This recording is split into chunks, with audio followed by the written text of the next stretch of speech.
right, Cliff. Your navigation is excellent. The only thing I'm worried about is actually I'm going to pan the camera when we go across the river.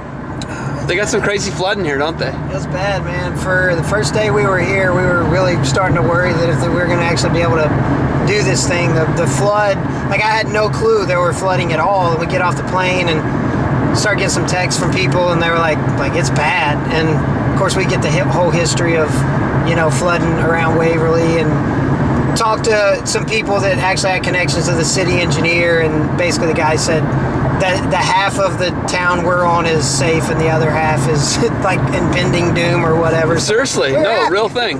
Yeah, no joke. I mean, there was literally hundreds of people out doing sandbag work like all night last night while we were sitting in our hotel like total bums.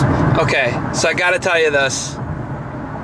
Schwab was talking about helping other people and service and, just doing the right thing. And then he showed me a video, or it was a picture, I think. His sons were sandbagging. Not like slacking, like literally packing sandbags. Right. And I was like, hey, that's pretty awesome. You're doing something right, Schwab.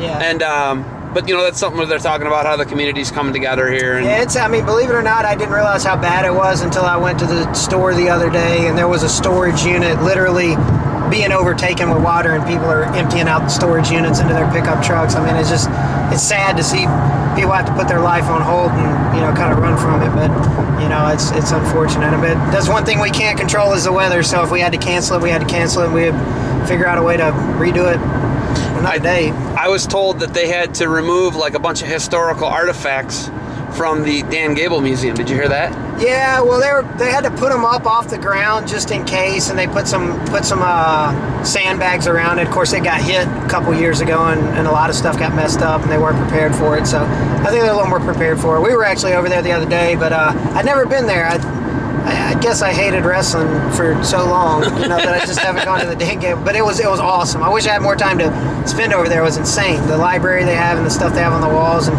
Kyle Klingman's in there telling Pete basically his whole career and history. It was pretty cool.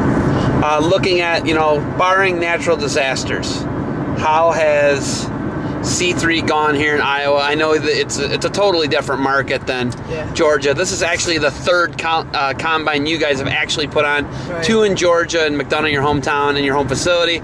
Now you're away from home, a little different. Hasn't been successful, as I'm about to be getting some shots of some flooding, but go ahead. Just panning the flood while I'm talking. It'll be for good voiceover.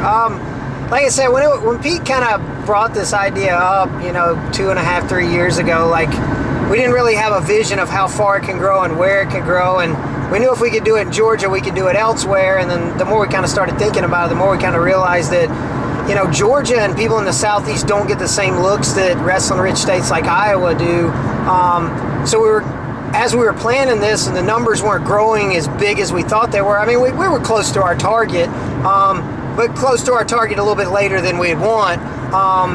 But these wrestling-rich states are a little bit different in a sense of, I think there's a little bit of entitlement that goes with wrestling in Iowa or Ohio or PA or New Jersey, and a lot of kids don't come to something like this because they think they can just rest on the fact that they're from a state and they place it their state tournament or something. But as we reached out to more coaches and the word got out a little bit more, those guys came out of the woodwork, and it ended up being a great group. We were shooting for 50. We ended up a handful short of that, but like the group we got is a solid group. We're talking to all the coaches, and it's a great balance. There's a great balance of those D3 guys all the way up to guys that could start at Division I and have a successful career in Division I. So it ended up being real good. It was one of those we had to hustle for, though. The Georgia ones we got nailed pretty good, and we knock it out of the park with the guys we bring in, and we did it again with this one too. But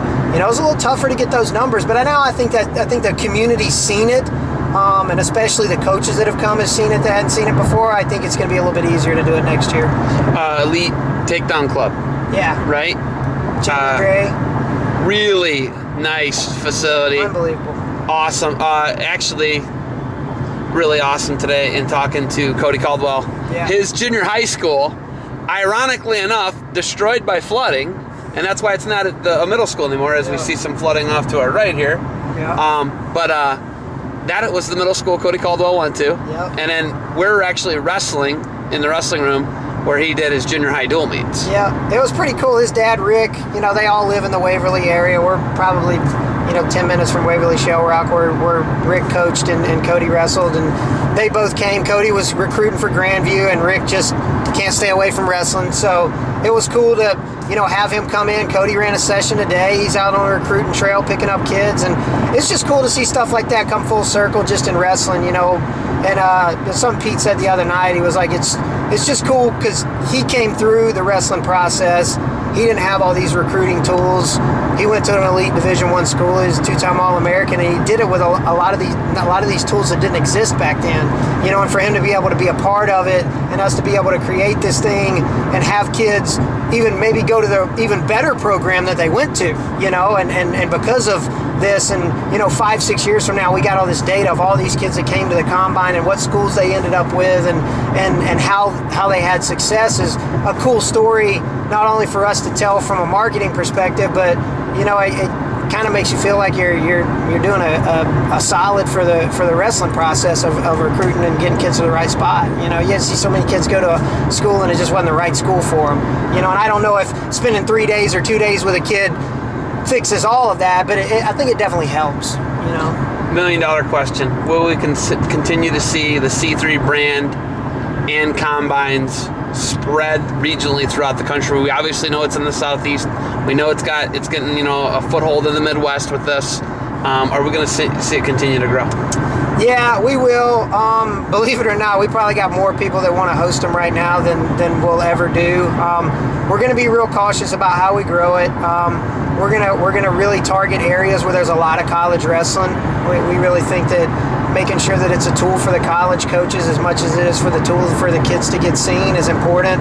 So just doing it out in a random middle of nowhere place where there's not a lot of college wrestling, I don't know if that's the right way to go about it, even though we kind of did that with Georgia.